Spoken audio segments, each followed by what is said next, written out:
Bonjour, bienvenue sur République IT. Nous recevons aujourd'hui Emmanuel Sardet. Emmanuel, bonjour. Bonjour Bertrand. Donc Emmanuel Sardet, vous êtes président du SIGREF. Alors, le SIGREF, je disais tout à l'heure que c'était fondé en 1970 comme étant le club informatique des grandes entreprises françaises. Alors aujourd'hui, club informatique, ça fait un peu collège. Mais aujourd'hui, vous faites quoi ?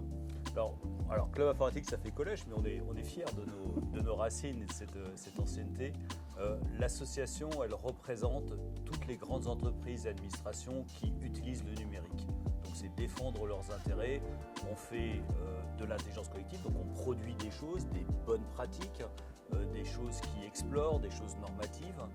On travaille également à l'influence, bien entendu, toutes les relations fournisseurs, tout cet écosystème-là.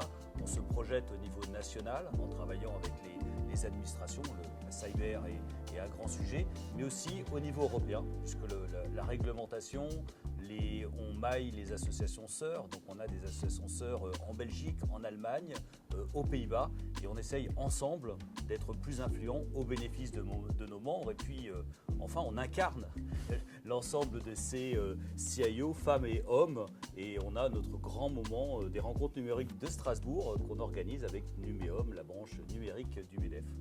Tout à fait. Alors, effectivement, comme vous venez de le signaler, les relations fournisseurs, c'est le grand classique. Il y a un quart de siècle, vous aviez eu notamment des grosses discussions avec Microsoft. Il y a eu d'autres discussions avec Oracle, avec IBM, avec un certain nombre. Et là, vous avez sorti une publication sur la surinflation du cloud et des logiciels. Alors, ça veut dire quoi ? Alors, ça veut dire d'abord, il faut remarquer que ce sujet des fournisseurs revient vraiment dans le top 3 des priorités, parce que d'un monde qui était très organisé, très concurrentiel, un peu stabilisé, où chacun avait ses bonnes pratiques, aujourd'hui on en est dans quelque chose qui est un peu chaotique, il faut bien le dire. On a le cloud, on a le SaaS, donc on a des masses immenses d'investissements capitalistiques et ensuite des pratiques qui sont intentionnelles, qui sont parfois subies dans des écosystèmes de pression, mais le DSI, il se dit, tiens, finalement, ce logiciel-là, cette technologie-là, je l'achète pour faire ça, et maintenant, elle veut faire ça, et je commence à payer ça. Donc, cette tension-là, elle arrive vraiment très fortement, et tirer le profit pour l'entreprise, l'innovation, la productivité, la profitabilité d'une technologie via un écosystème fournisseur, c'est-à-dire le classique buy par rapport au fait de faire, est quelque chose qui devient plus compliqué, avec plus de risques et donc qui demande plus d'attention et plus de travail en commun. Et donc, il y a une surinflation ? Alors, il y a une surinflation parce que, effectivement, en particulier sur la partie software, on a des domaines de software où la croissance de prix, c'est comme on dit le double digit, c'est 15%, 20%, 30% parfois. Alors les entreprises, elles font de l'optimisation, elles rationalisent, elles s'en sortent avec des croissances, mais aujourd'hui, oui, c'est structurellement inflationniste et dans les pratiques commerciales, il y a une inflation qui est encore plus forte des prix. Et ce que les éditeurs disent, ah oui, mais nos logiciels font plus de choses. C'est tout à fait à leur honneur, mais encore faut-il que quand vous allez au marché et que vous achetez quelque chose pour faire votre plat, on vous dise oui, mais ça va avec ça, ça et ça. Mais je n'ai pas prévu, moi, de mettre ça dans mon plat. Oui, mais maintenant, c'est vendu comme ça. Et donc, le recouvrement entre ces offres, donc oui, l'innovation pour faire plus de choses, mais on va dire qu'aujourd'hui, avec la partie SaaS et Cloud, tout grand éditeur a une stratégie de plateforme unificatrice en disant venez chez moi, je fais la plateforme, la data, la sécurité, l'analyse, etc. Et puis j'ai tous les verticaux dont vous auriez besoin un jour. Éventuellement. Mais vous allez commencer quand même à le payer maintenant puisque j'investis pour que ça soit ce monde rêvé futur. Alors la promesse, elle est légitime. Néanmoins, là où le DSI est en droit de se dire non mais moi je veux choisir là où j'investis, je veux choisir la technologie que je choisis et j'attends de l'interopérabilité et puis une certaine maîtrise financière parce que tout le monde ne peut pas se réclamer, je serai ta plateforme logicielle à toi pour toute ton entreprise. Oui, c'est ce que faisait IBM il y a 50 ans. On avait IBM, on avait SAP, on a Microsoft. Alors il y a 50 ans ou il y a 20 ans, puisque c'est il y a 50 ans, il y avait des écosystèmes et chacun restait un peu dans son écosystème. Il y avait les ERP, il y avait les middleware, il y avait les CRM, etc. aujourd'hui, avec le SaaS, avec l'IA, avec la data, en fait, à partir d'un logiciel, on se retrouve de logiciels qui viennent d'univers différents, mais qui prennent la même voie, en fait, pour être la plateforme généraliste Unique. unique. Alors, l'un des gros problèmes que l'on a avec ces clouds qui viennent de partout, hein, alors il y a un vieil adage qui dit que le cloud n'existe pas, c'est juste l'ordinateur de quelqu'un d'autre. Quelque part, précisément, les DSI, en ayant choisi le cloud, alors pour des tas de raisons, est-ce que quelque part, ils n'ont pas été un peu masochistes, voire suicidaires, en se mettant pieds et poings liés entre les mains de grands acteurs internationaux? Oui, alors, je dirais, alors, pour les défendre, Ah oui. cette création de dépendance, alors vous avez raison de dire que le cloud, c'est deux choses. C'est une technologie, qui d'ailleurs est une technologie qu'on peut maîtriser et mettre en œuvre en interne. Oui, le cloud privé. Et c'est un écosystème particulièrement innovant, performant et capable d'investir pour innover, et qui est de l'externalisation. C'est-à-dire, comme vous le disiez, l'ordinateur de quelqu'un d'autre, c'est de l'externalisation. On ne peut pas jeter la pierre aux DSI, aux entreprises qui se sont dit ça passe en OPEX, l'innovation arrive, j'ai plus qu'à choisir et en plus ça se déploie plutôt bien. Alors il faut que je réécrive, il y a des complexités, etc. Mais c'est plutôt cool comme stratégie. Et la partie dépendance, elle est venue petit à petit. Cette dépendance, elle n'a pas été annoncée, mais on a eu des dépendances à des gros systèmes, à des grands éditeurs, à des ERP. Ces dépendances-là, on va dire, c'est 50-50. C'est-à-dire, bien entendu, l'éditeur organise l'ensemble de ses produits pour que la dépendance se crée. Et puis, il faut bien dire aussi que les entreprises ont eu cette facilité de dire bah, la grosse dépendance, c'est plutôt un peu plus loin. Et donc, à force d'avancer un peu plus loin, eh bien, il y a 30 ans, on faisait un peu plus de COBOL, donc on avait un peu plus de gros systèmes. Puis après, on a eu un peu plus de Microsoft et tout le monde a fait un peu plus de .NET. Et puis après, ceux qui faisaient des ERP A, B ou C se sont dit ah bon, on va capitaliser et puis on va acheter de la technologie chez ces éditeurs, enfin les Oracle et les autres qui étaient connus pour du middleware, qui étaient connus pour des softwares, des verticaux, de la finance, etc. C'est ah bah oui, maintenant ils font du cloud, c'est super, c'est vachement bien intégré. Donc, moi, je dirais c'est un peu balle au centre. Hein. Donc, maintenant, il faut reprendre la stratégie, il faut reprendre les leviers, il faut mettre des mots sur cette dépendance-là pour pouvoir la traiter, puis après, faire un plan et savoir quelle dépendance on choisit. C'est surtout de dire d'une dépendance subie vers une dépendance choisie, plutôt que de dire on fuit, mais on a fui des dépendances pour rentrer dans d'autres dépendances. Alors, il y a quand même une particularité avec les dépendances actuelles, c'est que les choses ne sont plus chez soi, et par conséquent, on peut être dépendant sur des plans géopolitiques. Alors, il y a un mot que vous n'aimez pas aussi grave, c'est le mot souveraineté. On l'utilise beaucoup, nous.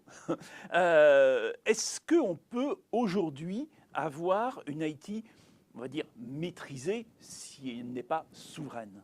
Alors, on aime bien ce mot-là, mais on le laisse aux acteurs légitimes pour le travailler. C'est-à-dire que bien légitimement, un État, la France, l'Europe, doit avoir une politique et une stratégie de souveraineté de telle sorte que les différenciants numériques, économiques, la sécurité, la bonne pratique de la démocratie, ça c'est absolument légitime d'avoir un plan ambitieux de souveraineté numérique nationale et européenne. Là où on prend le soin de préciser les mots, c'est pas être contre, mais ce que les entreprises et l'administration recherchent, c'est de l'autonomie stratégique. C'est-à-dire, non pas l'autonomie au sens autarcie, mais la capacité à dire ça je prends et je comprends quelle est la dépendance que j'ai. La dépendance, elle peut s'exprimer dans la capacité d'innovation, la capacité à être interopérable ou pas, le prix, vous l'avez mentionné, mais aussi la résilience, c'est-à-dire la capacité à ce que le service continue malgré toutes les pressions qui peuvent être. Alors, la géopolitique a été tout à fait sur la scène sur les 6 la dernière année, elle va le rester, mais il y a aussi des problématiques de dépendance et de résilience qui sont des problématiques technologiques, industrielles. Souvent, on est la conséquence d'une conséquence de dépendance. On a vu l'augmentation des prix des mémoires, qui est effectivement géopolitique, mais surtout une combinaison entre un investissement massif des grands acteurs de l'IA, des contraintes géopolitiques entre des flux d'un système qui était globalisé et qui n'était pas fait pour avoir autant de pression un peu chaotique, et ensuite la capacité des entreprises via le cloud à ne pas voir ça venir, et à un moment donné on se dit waouh, c'est pas possible que ces services ou ces produits augmentent en prix comme cela. Et toutes ces explications les unes avec les autres expliquent ce qu'est l'autonomie stratégique. Donc c'est pour ça qu'on parle plutôt d'autonomie stratégique et qu'on laisse la souveraineté numérique, qui est tout à fait légitime, plutôt dans les agendas des États, de l'Europe, et sur lesquels on travaille beaucoup avec, parce qu'on pense qu'ils sont une partie de l'équation au profit de nos DSI. Alors, il y a malgré tout eu une petite mésaventure, tout est relatif. Thierry Breton, ancien ministre, ancien commissaire européen, ainsi qu'un juge de la Cour pénale internationale se sont retrouvés privés de tout service numérique. Est-ce que une telle mésaventure, finalement, pourrait arriver à des entreprises? L'Iran a eu le problème, il y a quelques années. Les États-Unis ont dit, bon, voilà, switch off. Comment une entreprise européenne pourrait réagir face à ça? Alors, il y a deux sujets. Le premier, c'est la probabilité. Est-ce que ça peut arriver? La réponse est techniquement oui, mais ça sera chaotique. On l'a vu, les grandes entreprises l'ont vu avec les modèles Frontier AI là, sur la cyber, avec Mythos, etc. Beaucoup d'entreprises, un nombre important d'entreprises, d'abord américaines, puis européennes, on dit voilà, on accède, il y avait le fameux Glasswing, puis à un moment donné, durant un week-end, il y a l'administration américaine qui s'est réveillée, qui a dit non, attends, c'est trop dangereux, on va calmer le jeu, c'est nous qui allons piloter ça. Et du jour au lendemain, on a vu qu'on a eu une ouverture du service, puis une fermeture du service. Donc c'est la démonstration que ça peut arriver, et pas simplement sur des pressions qui visent certains individus, certaines personnes tout à fait légitimes, et qui, dans l'exercice de leur fonction, représentent une pression géopolitique inacceptable pour ceux qui ne souhaitent pas qu'elle soit là. Donc ça peut arriver. En revanche, l'entreprise peut s'organiser pour avoir cette résilience, cette autonomie, et avoir des solutions qui sont des alternatives. Et les alternatives, ça ne veut pas dire tout européen, tout français. En fait, il y a un équilibre à avoir sur ces différentes technologies. Et maintenant, ce qui est nouveau, c'est que le risque d'impact de tensions géopolitiques, et ce n'est pas forcément un kill switch, on parlait des mémoires tout à l'heure, c'est un peu un truc... L'augmentation de prix. Voilà, c'est indirect, c'est-à-dire les grands acteurs étatiques n'ont pas souhaité une pénurie des mémoires. Mais la tension étatique entre les États a fait que la capacité de l'offre et la demande de croître ensemble, en fait, n'a pas pu se faire. Et il s'est passé ce qu'on pensait qu'il ne se passerait pas, mais on l'a vécu pendant la Covid.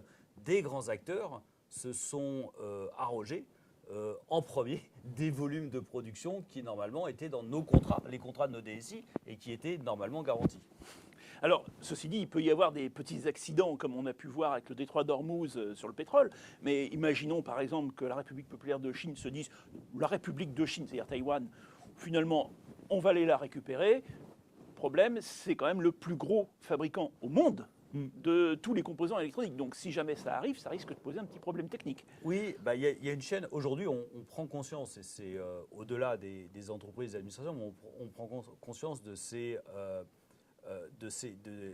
qu'on appelle les SPOF, c'est les Single Point of Failure, c'est-à-dire là où le système, en fait, est trop fragile. On parle de Taïwan, mais si, et dans un futur qui est complètement inimaginable, mais imaginez que les Pays-Bas disent non mais ASML c'est fini. Si ASML c'est fini, Taïwan c'est fini.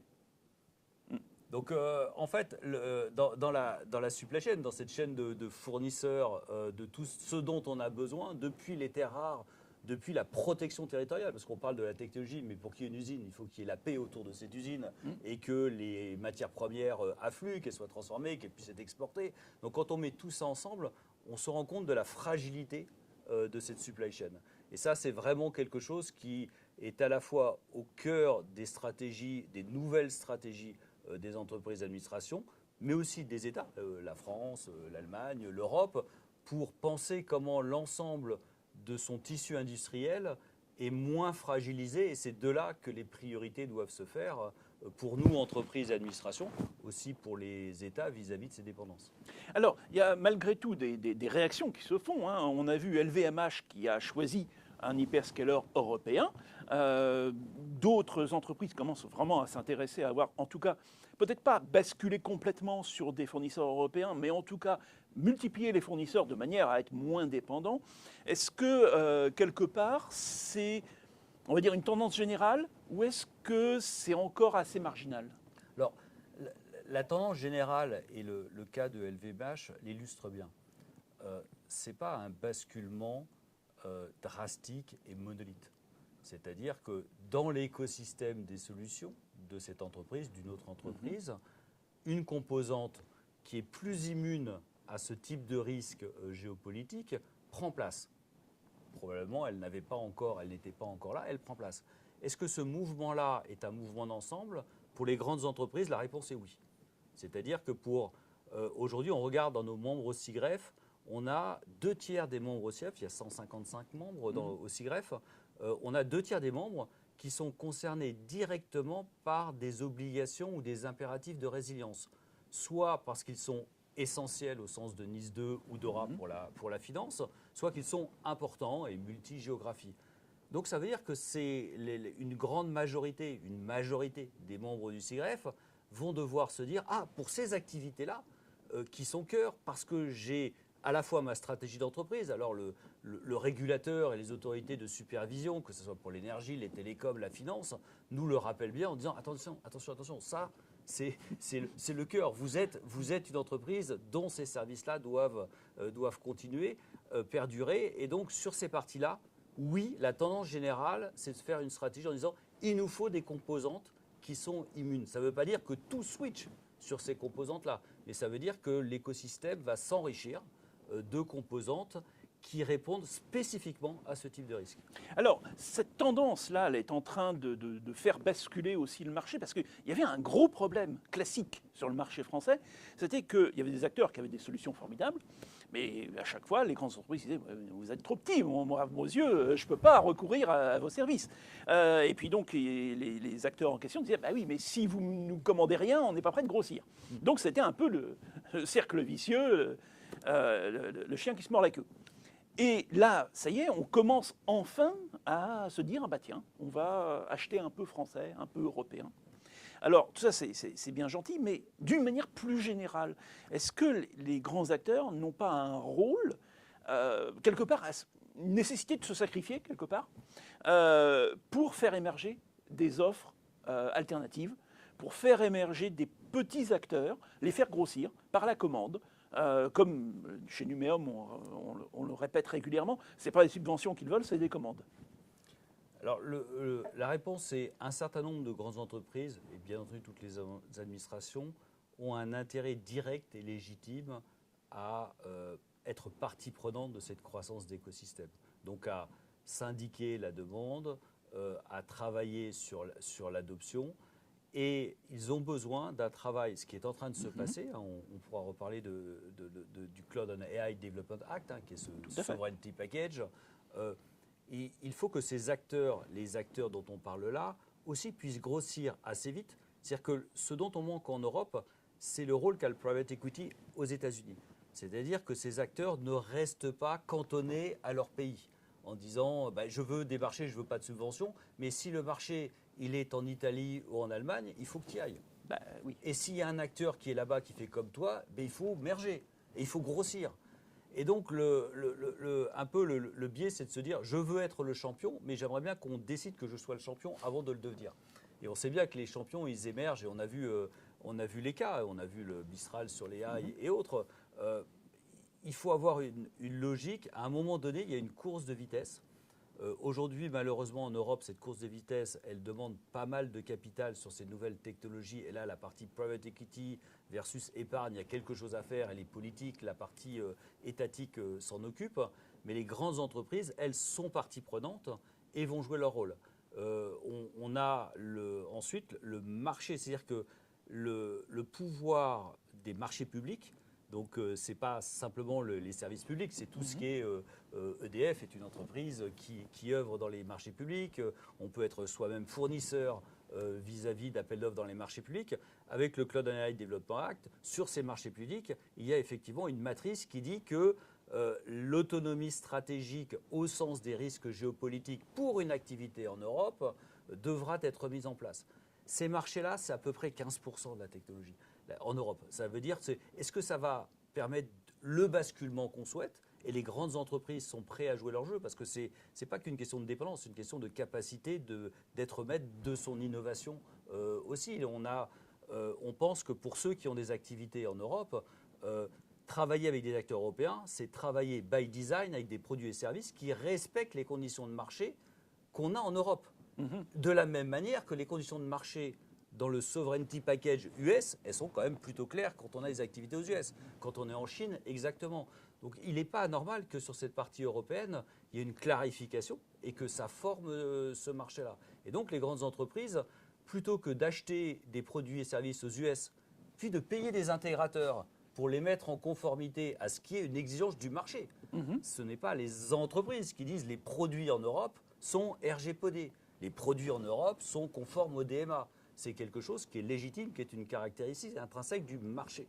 Et donc, les entreprises qui ont une logique de prendre des choses les plus efficaces possibles, si les produits et services des acteurs européens sont bien, et là, c'est vraiment intéressant de le considérer, il faut qu'elles soient faites pour le marché européen. Et donc, on a deux choses. On dit aussi à ces petits éditeurs, mais aussi les plus gros, de dire, si vous grossissez et que vous faites des produits et services qui visent les US, pourquoi on irait vous prendre pour repayer des intégrateurs pour le mettre aux caractéristiques du marché européen?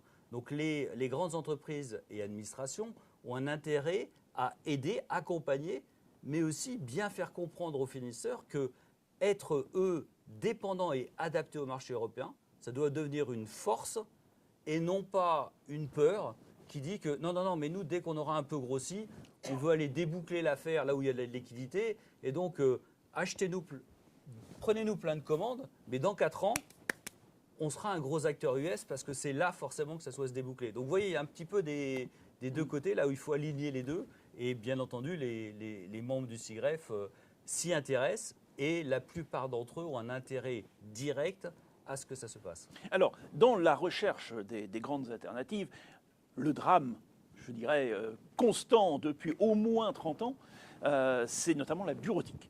Alors, la bureautique, c'est le truc. Mais alors, basique. Il n'y a pas plus bête que ça. Enfin, ce n'est pas de l'informatique très développée.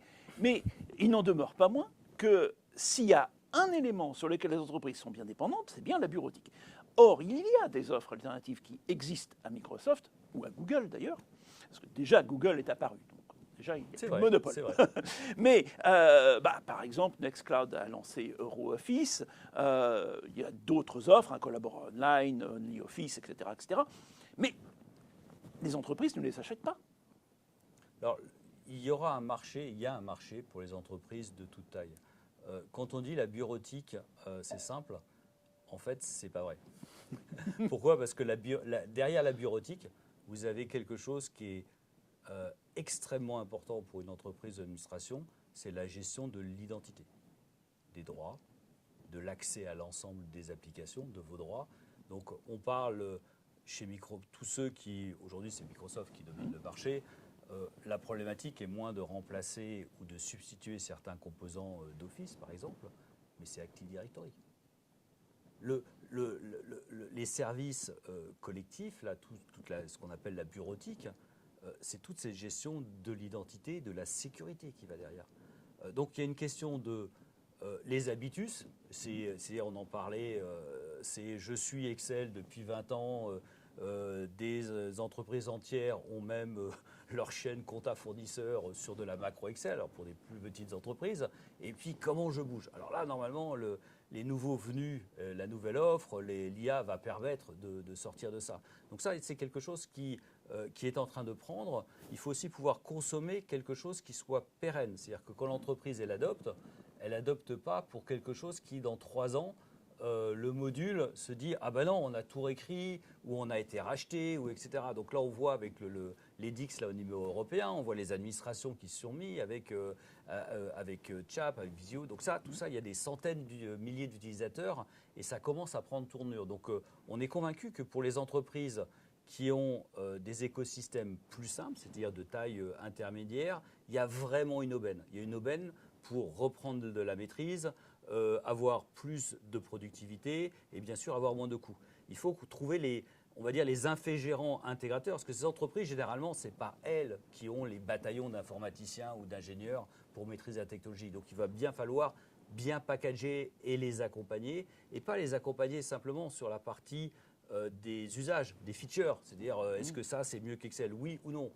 Peut-être, peut-être pas. Et probablement que oui, ça fera le job. Mais la question, c'est, oui, d'accord, mais celui qui m'accompagne là-dessus, il faut qu'il traite aussi ma cybersécurité, de la gestion de l'identité et de droits de tous mes utilisateurs. Parce que généralement, ces services d'authentification, ils ne font pas que la bureautique. Ils font toutes les applications. Oui, tout est connecté. Tout est connecté. Et donc cette partie-là, c'est une partie qui est encore en développement, qui se pose probablement un peu moins sur les plus petites entreprises ou sur certaines administrations, parce que l'écosystème est plus simple. Dans les très grandes entreprises, ça prendra progressivement, probablement par intérêt pour des questions de résilience, mais aussi de prix, parce que certaines filiales, certaines activités ont un contexte plus opportun pour aller adopter ça. Alors, il y a quand même une initiative. Alors, elle n'est pas vraiment à vous, mais enfin, vous l'aimez bien, puis vous la soutenez. C'est l'initiative du TOSIT. Alors, le TOSIT, c'est The Open Source I Trust. Voilà, ça y est, j'ai retrouvé l'acronyme. Est-ce qu'il y a un vrai regain d'intérêt des entreprises à faire? Parce que finalement, le TOSIT, c'est de l'open source, mais c'est de l'open source, en fait, c'est de la mutualisation de développement. Est-ce qu'il y a un vrai intérêt des entreprises dans cette mutualisation du développement plutôt que d'avoir une mutualisation par l'offre, c'est-à-dire celle des éditeurs? Alors, il y a un regain du principe. On voit avec les initiatives là, sur l'open source, les initiatives qui sont faites dans le Tech Common là, qu'on pousse et qu'on adore là, avec nos amis de la Caisse des dépôts, cette partie-là, il y a quand même il y a une étape c'est-à-dire pour consommer ça, toute entreprise n'a pas forcément les moyens d'aller consommer directement de l'open source. Ça demande de maîtriser son engineering, il faut faire du software engineering, le software daily life cycle, la gestion du patrimoine, la sécurité, etc. Donc il faut qu'il y ait des écosystèmes d'intermédiaires. Ça, c'est une conviction. Donc peut-être que les entreprises vont avoir un regain pour décider ensemble de syndiquer la demande et donc de favoriser, aider, donner de la lisibilité sur les besoins et les engagements à des acteurs qui choisissent certaines voies. Ça, absolument. Est-ce que les entreprises, aujourd'hui, avec l'IA, vont faire plus de software delivery? La réponse est oui. Est-ce qu'il y aura plus de maîtrise dans l'engineering? La réponse est peut-être, et on ne s'y attend pas. On ne s'attend pas à ce qu'il y ait une montée en maturité énorme sur la partie engineering. Ça demandera du temps. Donc ça veut dire qu'il faut qu'il y ait des acteurs spécialisés. Comment on fait avancer l'open source? On voit sur la partie cyber, là, ça pose des questions. C'est-à-dire que l'open source, en fait, c'est partout. Aujourd'hui, l'open source, c'est partout. 80%, vous ouvrez un routeur, vous ouvrez un software. Oui, il y en a partout. À l'intérieur, les bibliothèques, les machins, c'est de l'open source. Et puis, on a vu là, avec la partie Frontier AI, là, avec Mythos, on a vu qu'on n'a jamais autant patché qu'avant. C'est-à-dire que les éditeurs, les grands éditeurs qui ont accès à ces modèles-là, trouvent un nombre de choses à corriger avec un volume x2 plus par rapport à ce qu'on faisait avant. Donc ça pose quand même les questions en disant, mais tout cet open source qui reste le plus sécurisé, le plus regardé, comment se fait-il qu'il y ait autant de choses à corriger? Et si on était en direct dessus et pas intermédié par des éditeurs ou des infogérants, est-ce qu'on saurait le faire? La réponse est probablement pas pour grand nombre d'entre nous. Donc la question, c'est comment cet écosystème prend à sa charge aussi que l'open source soit une ressource, comme d'autres ressources, une ressource rare, une ressource essentielle. Est-ce que c'est là que la syndication des entreprises va se faire? Peut-être pas, peut-être qu'elle va se faire autour des acteurs qui vont s'en saisir. Alors, il y a un sujet à la mode qu'on n'a pas vraiment encore abordé, c'est l'intelligence artificielle. Alors, est-ce que aujourd'hui, au SIGGREF, c'est aussi une grande question? Je suppose que oui. Mais moi, j'ai toujours la question que je veux toujours poser, c'est est-ce qu'on n'en fait pas un petit peu trop? Parce que dès l'automatisation, on n'a pas attendu l'IA. Il y avait notamment la RPA qui fonctionnait très bien. Il y a beaucoup de choses qui sont automatisables sans IA. On a un peu l'impression qu'on en met un peu partout, ce qui consomme beaucoup d'énergie, qui consomme beaucoup de ressources, beaucoup de GPU. Et est-ce que finalement la mode ne va pas un peu passer? La conviction au sein des membres du SIGGREF, c'est non, la mode ne va pas passer. l'IA est vraiment dans le top 3 des priorités du DSI, de la DSI, sous toutes ses composantes. On pourra reparler de la sustainabilité, c'est-à-dire la durabilité, la responsabilité vis-à-vis de ces moyens-là. Nonobstant, dans la vie de l'entreprise aujourd'hui, que ce soit sur son écosystème commercial ou que ce soit sur sa productivité, on est tous convaincus que les gains et les ruptures qui viennent des écosystèmes IA sont d'une telle ampleur que de toute façon, on doit s'adapter et retrouver des marges de manœuvre pour agir comme l'entreprise souhaite le faire dans sa stratégie.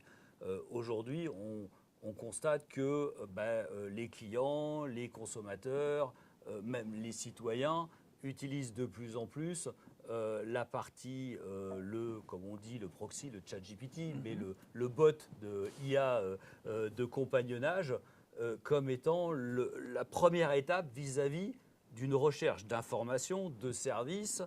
Est-ce que je dois avoir confiance dans mon fournisseur? Est-ce que je dois avoir confiance dans mon distributeur, dans ma banque, etc. Donc on y est. C'est-à-dire qu'on y est. C'est-à-dire que l'étape de demain, c'est lorsque l'achat du bien ou le service se fera directement via cette IA. Alors avec quelle autonomie, comment ça se repasserait? Donc l'IA en situation commerciale, on y est et ce n'est pas un choix de la comprendre pour trouver comment l'entreprise veut garder sa productivité, sa capacité à se différencier.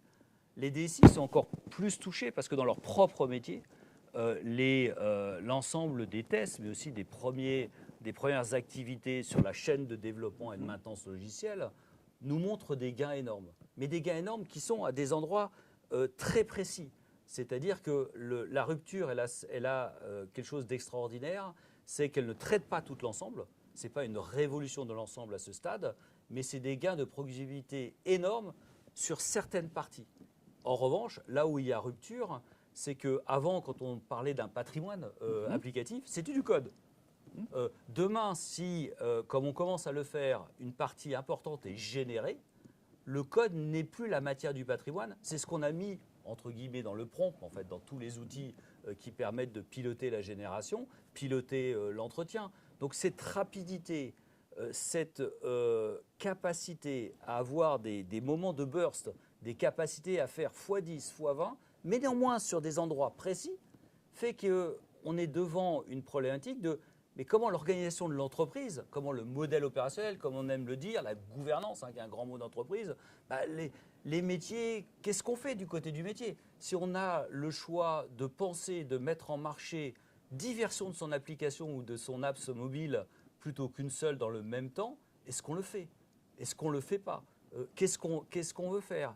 Et donc, tous les acteurs sont amenés à reconsidérer la manière dont on travaille ensemble pour s'adapter. Et pendant qu'on fait ça, l'écosystème et ses produits changent tous les 3 mois. Vous voyez, le DSI, il voit de plus en plus de monde embarqué dans l'avion, les charters sont partis, et puis on a les réacteurs qui continuent de changer. et là, il dit, bon, ok, il va falloir à un moment donné avoir quelques fondamentaux et une capacité à évoluer. Et ça, c'est un peu nouveau parce que généralement, sur les 20 dernières années, on était agile, mais on n'était pas agile au point de changer le moteur de l'avion tous les 3 mois. Là, on y est. Ça peut devenir gênant, parce qu'on est en plein vol. Mais, donc cette vague IA constitue effectivement le grand travail actuellement des DSI. Est-ce qu'on a déjà une petite idée des prochains défis? Alors, les prochains défis, on a discuté avec nos membres lors du dîner du leadership traditionnel annuel. On a 3 sujets qui remontent vraiment. Cet équilibre économique. L'équilibre économique de se dire... alors, chez un DSI, ça veut dire mon budget. Mais quand on en parle là, on va dire l'équilibre économique entre je paye la technologie, pourquoi est-ce que j'en ai les bénéfices et est-ce que je peux maîtriser cet équilibre entre investissement, dépenses et bénéfices pour mon entreprise. Donc ça, c'est un très grand sujet. La partie d'autonomie stratégique, donc on va résumer aussi ma chaîne de supply, ma capacité à faire, mes fournisseurs. Je subis beaucoup trop, il faut que je sorte de ce marasme-là et que je retrouve des marges de manœuvre. Et puis les 2 sujets qui s'imposent, l'IA d'un côté et puis le risque cyber de l'autre. On va dire que ces 4 sujets sont un peu la vitrine. Alors, quand on creuse un petit peu, il y a des sujets auxquels on s'attend. C'est-à-dire que pour que tout ça se mette, s'orchestre, la question c'est oui, mais la force de travail, la compétence, l'organisation. Et là, on voit des thématiques qui reviennent, qui n'étaient plus là depuis un moment, qui est mais comment on opérationnalise tout ça?